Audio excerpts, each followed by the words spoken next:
This is episode number 5 of the Feed Me, Fuel Me podcast. Welcome to the Feed Me, Fuel Me podcast. My name is Jeff Thornton, tech entrepreneur and fitness enthusiast, alongside Michael Anders and Jason Sani. Each week we bring you an inspiring person or message related to our 4 pillars of success: manifestation, business, fitness, and nutrition. Thank you for allowing us to join you on your journey. Now let's get started. What's up? Welcome to Feed Me, Fuel Me, episode 5. Today, the topic we're going to be talking about, focusing on, is PEDs. Dun, dun, dun. Performance enhancing drugs. Mm. So, hot topic. You see this a lot in sports, and a lot of controversy tied into if people think it's fair. Is it an unfair advantage? We've seen it in the UFC recently with people like, Brock Lesnar and John Jones, some of the biggest names around. Russia's about to get booted out of the Olympics over Yeah, some on a major level. And you see it in, more common everyday sports like baseball, where, I know people that play and say that, the people that are busted is only a small fraction of actually how many people are doing it one way or another. So, I want to talk kind of about just the opinions of what we think about it, what it is, and is it an unfair advantage? Is it something that should be reprimanded a little bit more? Should there be a little more leniency to it? So let's tee it off. There's what's your take? Did you see? Actually, let's talk about your history. Like growing up, what was if you were around people from on the athletic level, were you aware of people that were doing it around you? Yeah. And if so, what was your opinion on it? Did you consider it? Sure. And so on. we had guys that were suspected of using PEDs, and I know about the time I was leaving the Air Force Academy, we actually had a huge steroid scandal throughout the academy and a lot of athletic teams, and it was just kind of overlooked, I guess. It was kind of just accepted, like, old buddy's on the sauce, but he's a hell of a player and he lifts a lot of weight and hits real hard. So we just kind of left it at that. Nobody asked any questions or really dove too much further into it than that. And then as I made my transition out of college ball into bodybuilding, steroids is everywhere. And especially at the professional level and the non-tested shows like in the NPC and stuff like that, you'll find it being used a lot. And in terms of recreational use and sports like bodybuilding, if you want to call it a sport, there's not a whole lot of money on the line. There's not a whole lot of money to be made in the sport unless you're up there trying to compete for the Mr. Olympia every year, and even then all your money comes from sponsorships and whatnot, not necessarily from competing. Mhm. So I guess my outlook on steroid use, I recognize that the public outcry against it is because a lot of the people that have celebrity status and are using it are also role models for kids. And it's really scary when you see high school kids diving into that stuff, so young. But at the professional level, when everybody's trying to make it, and whether or not your mortgage is paid and food is in the fridge is based on your performance.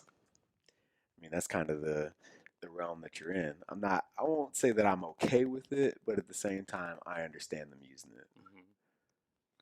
Certainly. I mean, like you said, when money's on the line, you see something that's competitive that's going to give you an up or an advantage on someone else. Like, you can see why people would justify using it.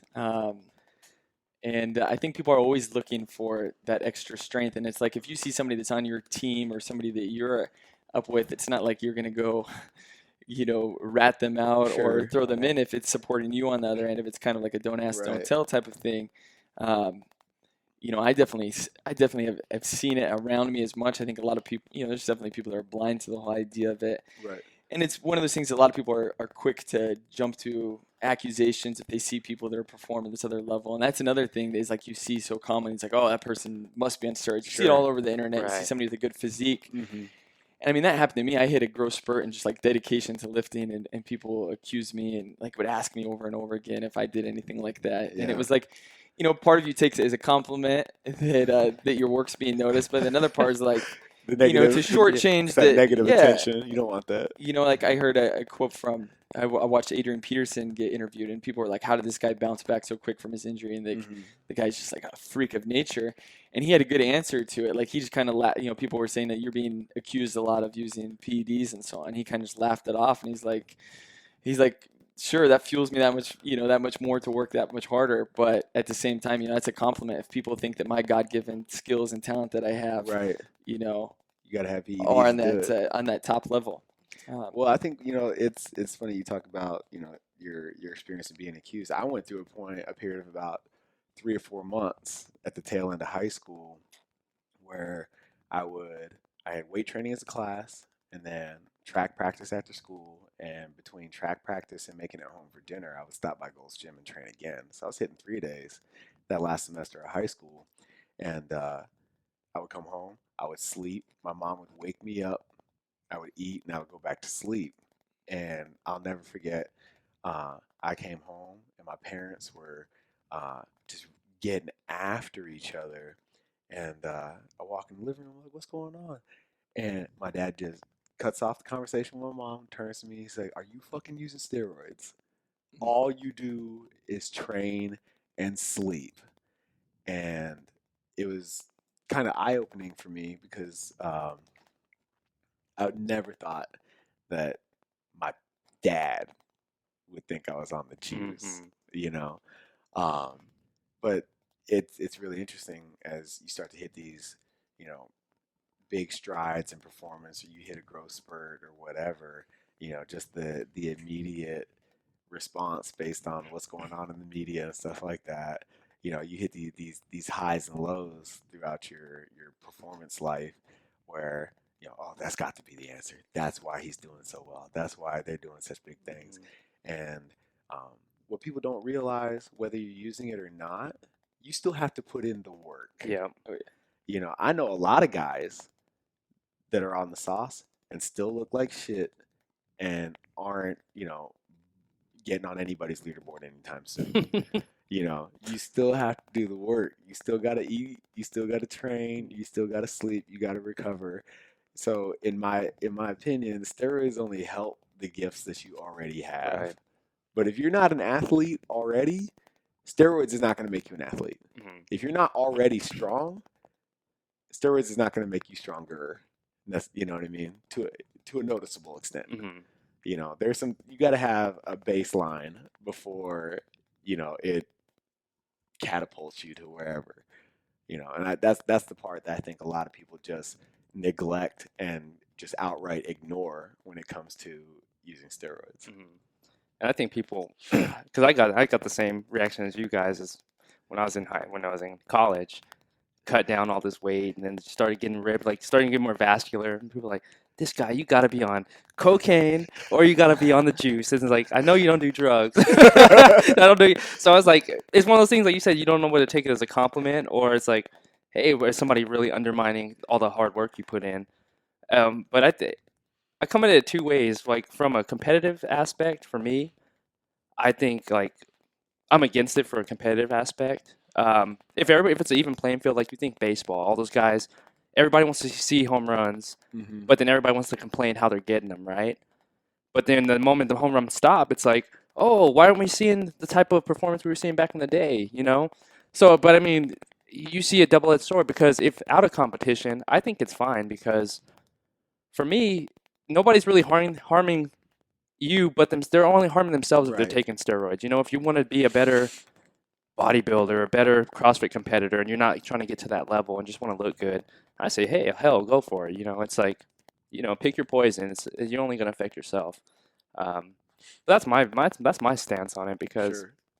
I think otherwise it's one of those topics that even if you do steroids, it's not just something you throw in a bucket. Like he's on steroids, but there's the science behind steroids. There's a cycle process that people go through of the drugs that bulk you, that cut you down, that lean you out, and do all these various things. And I think people just think it's like, oh, you just take a shot and you're gonna blow up. You're like, no, you got to understand DECA is gonna blow you up, or things like that, or clenbuterol is gonna trim you down. So it's part of like, come if you're gonna bash it, come from a base of understanding what it is first, and then how people are using it for both performance and in their personal lives, and just like then you can make your judgment off of that. Just don't come with I don't think a blanket statement Yeah. like everybody who does it is a motherfucker, you know? Right. Well, I think baseball is a very good example of where steroids don't necessarily matter, from the standpoint that yes, that added strength will put inches on your long ball. However, steroids do not help you connect Right, the with the hand-eye. ball in the first place. There's no legitimate statistical evidence to show that steroids improve eye-hand coordination. So you have to have that first. If you don't have that, it doesn't matter. Yeah. But once they get a hold of that ball, it's gone, right? Yeah. Just- And I mean, it can But help that's what with that's what people pay. fatigue. It helps people bounce back quick. I mean, that's a cool thing to touch on is why is it that somebody would want to take in what people do? I've been firsthand. I had a roommate actually. I mean, I've had friends that I've actually helped inject and all because I've Okay. been really close to it. Which I mean, I was like, it's not something that I'm going to do, but I've seen it firsthand.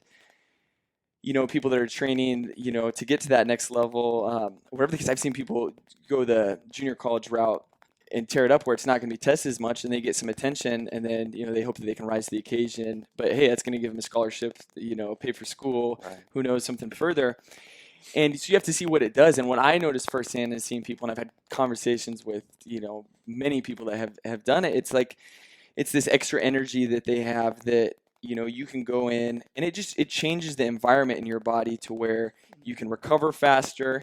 It's not your strength is at a higher level. You still have to put in that work, but from something like baseball, where it does benefit you is if you're fatigued, your hand-eye coordination is going to be off. If you're not going to be able to make those quicker decisions, this and that, and so it helps that type of energy level Sure. that much. And so it's like that's why. And it's funny. It's like people are abusing what you want to define as steroids, even quote unquote like smart drugs, things like Adderall and Provigil, these Right. things that you're Nootropics. seeing, and these nootropics that you're seeing people in Wall Street, people in Ivy League schools are doing. They're definitely compromising and sacrificing, long-term health to be able to get these short-term types of benefits and so on. But it's something that people are doing on a regular basis.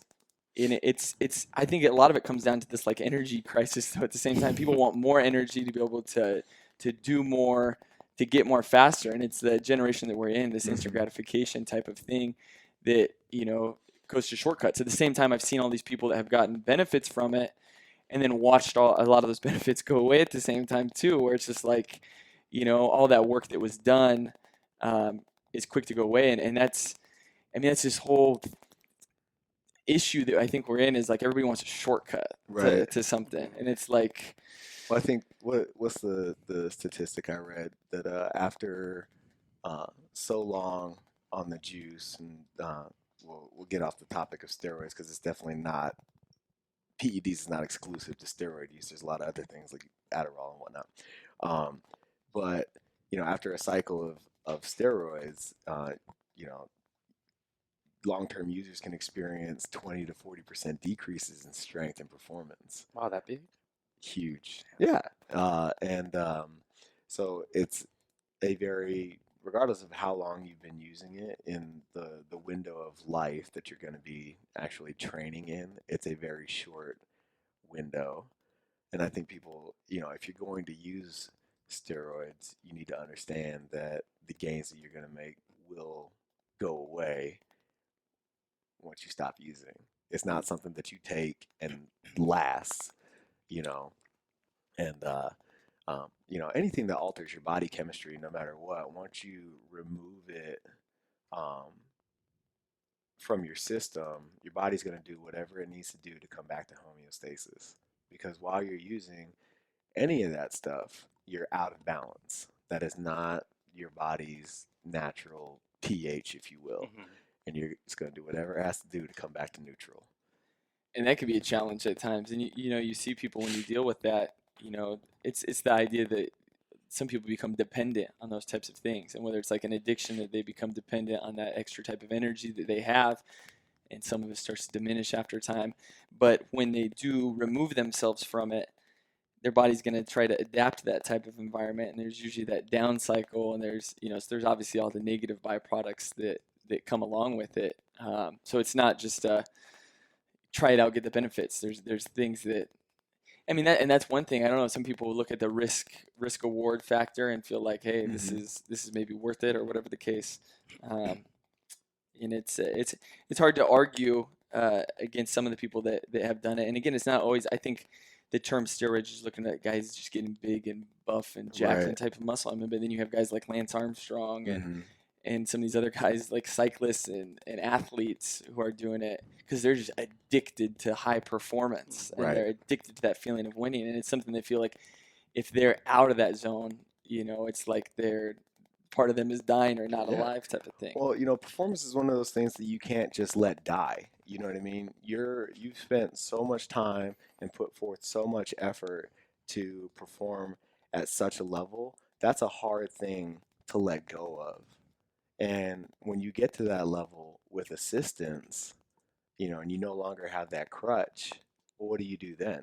And I think that's a huge part of the depression and a lot of the psychological issues that come after steroid use. It's not necessarily a byproduct of your body chemistry, but more so the self-image that you have that came with usage. And now that you don't have that and you're not able to do the things that you used to do,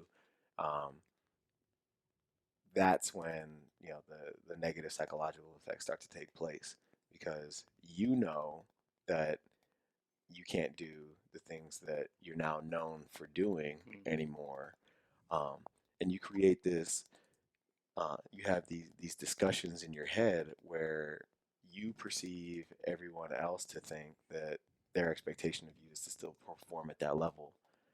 And so you've now put yourself on a pedestal that doesn't necessarily exist, and you've led yourself to believe that that's what everybody else expects of you, when that's not necessarily the case either.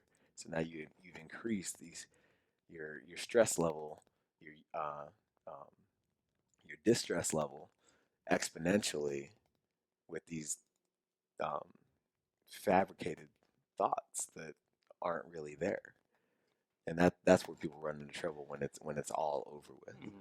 You see a good example of that if you guys have seen that the 30 for 30 documentaries, which I'm addicted to. I can't get enough of those. But the one on Brian Bosworth, Yes. which so he openly admitted that he did that and it was kind of like an understanding, like do it during practice and so on, and then like if around testing, just get it out of your system type of thing or whatever.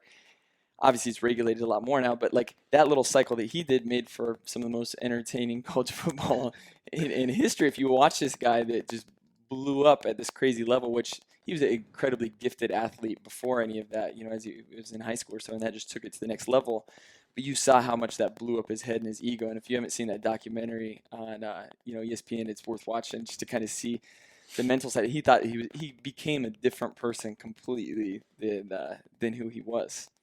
So I mean, that's one level of it, and then touching on, and I've seen a lot of conversation with CrossFit, from the physiques, where it's funny, people that don't know a lot about it, like automatically assume all these guys are on steroids. And I see this so much on the internet, and people are like, oh, look at these guys' physiques.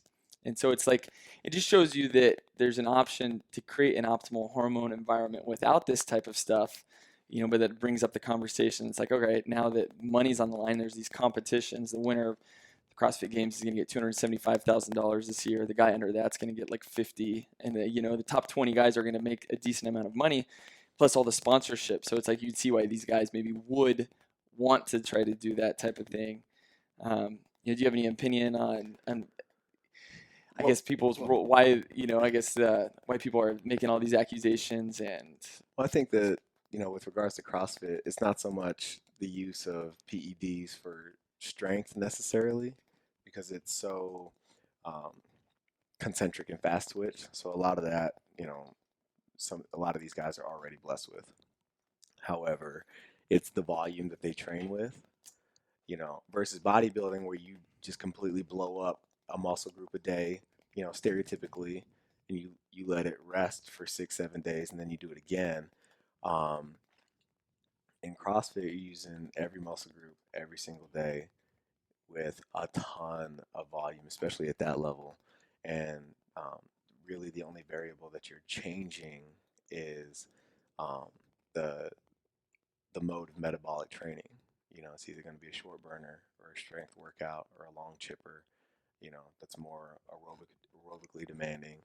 Um, but either way, I think that when you watch the way these guys train, yeah, they're training hard and they're training a lot, but the majority of them are training really, really smart, right? And when you're using different energy systems and different workouts throughout the day, every day, you can sustain that volume. If you really look at somebody's, one of these games athletes' training logs day in, day out, whether they're very systematic about it or they're just kind of on the whiteboard trying to figure out what they haven't done in a while and what they suck at, you know, there's certain um, common themes in the way that they train. So yeah, they're putting in a work and they're putting in a lot of it, but when it's done intelligently, uh, PEDs isn't really a factor, in my opinion. Mm. That's not to say that some of them aren't using it, but it doesn't, there's not enough. These guys aren't doing anything out of the ordinary, in my mind, from an academic master's degree in human performance standpoint that would suggest that it's rampant in the CrossFit community. Even from a recovery standpoint, you don't feel like. Because you can train, you can train, beat down, and all that kind of good stuff. But again, if you do it smartly, you're still able to achieve, better performance over the long term.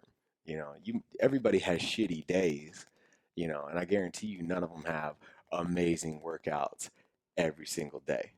Some of them you just gotta, just like yesterday, I did a workout and, it was like just throw intensity out the window and just suck it up and get through it, So that shit still happens, but you can incorporate the element of recovery as long as you're challenging different energy systems from one workout to the next. That makes sense. That makes a lot of sense.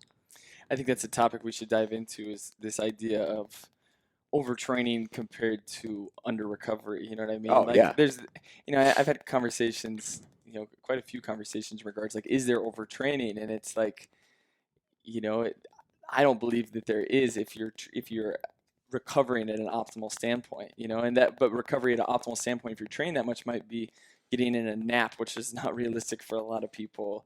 Having good quality sleep hygiene and taking care of it, and recovering optimally so that your body is able to recover from those workouts and bounce back. So, that's something we can dive into another time, but I think it's a fun topic to discuss. But to answer your point, in terms as far as CrossFit is concerned and the usage of PEDs, I think you'd be really naive to say that it's not out there. Mm-hmm. But I wouldn't say it's as rampant as other athletic communities at that level. I'd agree with that. Have you seen that that documentary, Bigger, Faster, Stronger? Absolutely. I still haven't seen that It's yet. good because I think they take a really unbiased standpoint on the topic. They go from the level of talking to bodybuilders or even powerlifters and saying, hey, this guy takes it, this guy doesn't take it. What are your viewpoints? And then you can sort of put together your own assumption based on the facts that are given. But what was interesting to me about that documentary, and ever since you checked it out, was that he's saying that the thing about PEDs is that every Olympian or every Olympic athlete you see out there today, they're on some type of PED. It's just that the scientists are always a step ahead of the testing process in a way. So the athlete is ahead. the athlete's ahead. Mm-hmm. So whatever they're taking at this point is that by next year, yeah, it may be a banned substance, but at this point now, it's not even heard of, but it's still running through their systems. What do you feel about that? Because I think that was an interesting point that they brought up. It makes you think because the They make it, they're Olympic Training Committee now is the list is so long of what you're not allowed to take that, I mean, you can't even get a protein powder off the shelf at GNC without popping on a test. So everything, it seems like these days, is a PED. But what they're testing for now is a little bit different. So here's something that's progressed over time, is where before they were trying to test to see if things were present in your system.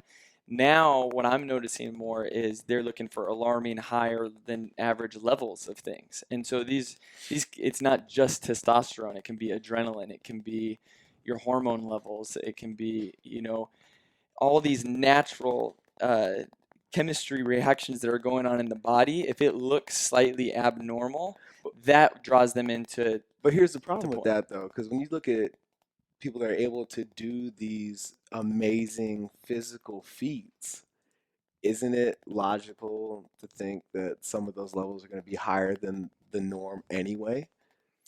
You would think so, but I mean that's what they're drawing to conclusion. If they have a baseline, for example, they can say that, average testosterone is, like 500, 600 for a male and is like mid Right. to late 20s. If that is closer to the 800, 900 level, it's just going to draw a flag, and then Sure. they're going to go into it further. Well, see, that would be my question. I'd like to do some more research on that. Is where is the baseline? Yeah. Is the baseline at the Olympic level, or are we just talking about average Joe human being? Yeah. Right. Because when you train as much as these athletes do at the intensity with which they train, your, you know, your hormone levels are going to be naturally higher anyway. If you take blood pre and post workout, your testosterone and stuff like that is going to be much higher than it was before you started training. You know, so when you're talking about training like that day in and day out, that becomes your new normal, right? So I'd be interested to find out what the baseline actually is for so what raises the flag. Right, and that was that was interesting that you guys have, spoke about that topic, because on that documentary as well, Bigger, Faster, Stronger, they mentioned that there's no baseline from what they were testing for testosterone. So they would go into a doctor's office and say, "Hey, test my testosterone levels," and the doctor would come back and say, "He's like, I think I'm low on testosterone," and the doctor would say, "Yeah, you are lower on testosterone. Here's something. Here's an anabolic to help you boost it back up." Mm-hmm. And they're saying you could do that on an everyday basis, because there's no from person to person, there's no baseline, because some people can be at a higher level, some can be at a lower level, but there's nothing that says 400 or 500 is a standard testosterone level. And that was just something that it was interesting. I was like, what? So it makes you think, like, Mm-hmm. what are these numbers? What can you base these numbers off of now? That's powerful, and that's something I've heard from people that essentially, I've guys in their mid 30s that are dependent on testosterone because they started taking it at an early age, and you have guys that are going in and tested, and that's a good point. I have low testosterone. Well, I mean, what does that mean? And it puts us in this big mess that we're in the pharmaceutical industry, that it's going to benefit the doctor if they can give you a script for something, and if that doctor doesn't do it, another one will. And so I mean, it's funny to look at averages. I mean, if you look at it, right now more than ever, it's something like 1 in 4 men after the age of 30 have lower than average testosterone, for what that means. And what that means is, like, lower than where a common level should be in their early 20s. And that affects energy, it affects their strength, their libido. And so there's all these different factors that play a role into that. So I just think it's interesting of really how you define that. And that's tough. It's a tough way. It's tough to look at it, because that testosterone hormone for men is like the life hormone that makes them competitive, that makes them want to, the mating characteristic, the hunting characteristic. That It's the thrive hormone. Yeah. Yeah. Um, we're running out of time here on the show, so let's just go ahead and consolidate opinion and fact. Where do you stand on the usage of PEDs in the professional arena? We won't even talk about recreation. Yeah, from an entertainment perspective, I feel like there's always going to be an argument for people to see it. It's just that I don't think it's ever going to be something that I would completely agree with, because from like a from an athlete perspective, competing against somebody else, it's always going to say like, well, that's not fair type of thing. And it's going to lack, I think it just lacks the respect of the sport process. And I feel like things could possibly change, but, it's something that I think there's always, and you see it like with fighters, they're like, oh, I don't want to fight this guy if he's potentially got this extra advantage on me. And then you see at the other end, like just recently the John Jones, Cormier or whatever, who was going to fight. Yeah, he's like, I don't care. Can I sign a paper and I'll fight him? So then it's like you're also going to have guys like that say, take what you want. I'm still ready to go into battle. Mm-hmm. So I don't know. It's kind of like at your own discretion. I don't know if I would sign, any sort of like sheet or act to say like let's accept it. But from an entertainment perspective, with the long ball and people running faster and breaking records in the Olympics and all that, I certainly see the appeal. I agree. From a professional standpoint, I'm against it, I would say, from the perspective of just keeping the purity of the game, so to speak, however pure that is, But as Jason mentioned, I think from the entertainment standpoint, we push these athletes to such a level, and these organizations put so much money into these players that you sort of have to expect them to continue to raise the bar and better themselves. Like if it's not PEDs, the organization's pushing drugs into these guys to get them back on the playing field at a faster time because, hey, that's their paid horse. They got to get that guy playing. So, I mean, even if they're not willingly taking it, just by being a part of an organization, you're going to be exposed to some of those factors that others wouldn't be. So, I mean, I'm against it from a knowledge stand base. If you're just going out there, pump yourself up and go. But I just don't really see how you could exclude it from any professional level at this point. Yeah, I think that from a professional athlete standpoint, unless the culture changes, it's always going to be a reality. Right. As long as you're, paid to perform, and you're getting, the expectation is for you to break records, run faster, be stronger, hit harder. As long as that's an expectation with millions of dollars attached to it, and that's what the fans want to see, it will always be a reality of the situation. Period. Right. So, that's it for episode 5. Feed Me, Fuel Me. You can catch us at Feed Me, Fuel Me. Check us out at feedmefuelme.com. We're going to start attaching some blogs and whatnot, as well as some more details about the show in the show notes. So be sure to check us out every Friday at feedmefuelme.com.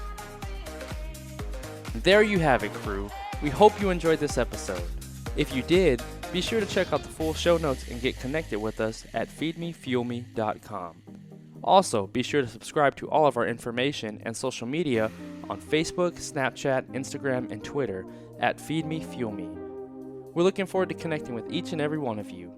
If you found this episode inspiring in any way, please rate, comment, and subscribe so we can continue on this journey together. Also, share it with your family and friends on Facebook, Instagram, Snapchat, and Twitter, or any other social platforms that you use. We really appreciate you spending your time with us today and allowing us to join you on your journey. We would love to hear your feedback on this episode and future episodes as well. We would like to end this episode with a positive quote by Edmund Lee. Surround yourself with the dreamers and the doers, the believers and thinkers, but most of all, surround yourself with those who see greatness within you, even when you don't see it in yourself. Thank you again for joining us, and we will catch you on the next episode.